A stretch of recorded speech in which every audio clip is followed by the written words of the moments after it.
নদিয়া শান্তিপুর থানার ফুলিয়ার 12 নম্বর জাতীয় সড়কের সার্ভিস রোডের পাশে প্যাকেটবন্দি অবস্থায় প্রায় 30টি পশ্চিমবঙ্গ সরকারের ডিজিটাল রেশন কার্ড উদ্ধার হওয়ায় ব্যাপক চাঞ্চল্য ছড়িয়েছে।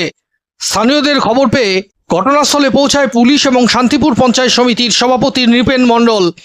উদ্ধার হওয়া অধিকাংশ রেশন কার্ড নবলা ও বেলগড়িয়া 1 ও 2 নম্বর গ্রাম পঞ্চায়েত এলাকার বলে জানা গেছে। কার্ডগুলি বৈধ কিনা এবং কিভাবে সেখানে এলো তা নিয়ে তদন্ত শুরু করেছে পুলিশ।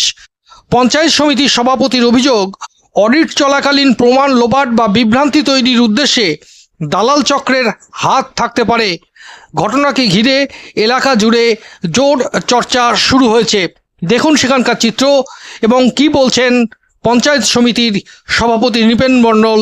শুনুন ব্যুরো রিপোর্ট, বাংলার প্রতিনিধি।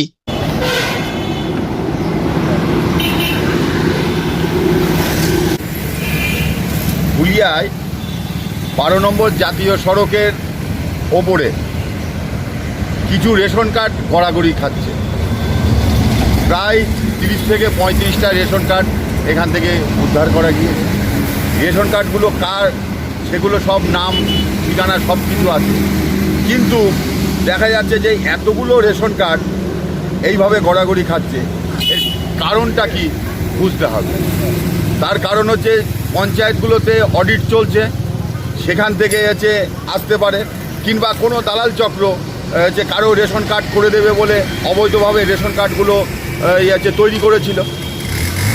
সেখানে যেইভাবে প্রশাসন উঠে পড়ে লেগেছে, কোনো রকম অবৈধ কাজ করতে দিচ্ছে না, ভয়ে হয়তো সেই ব্যক্তি ফেলে রেখে চলে গিয়েছে। এই কার্ডগুলো আমি নিজে হাতে করে যেটা দেখলাম, নবলা আছে, বেলগড়িয়া 1, 2 এর আছে।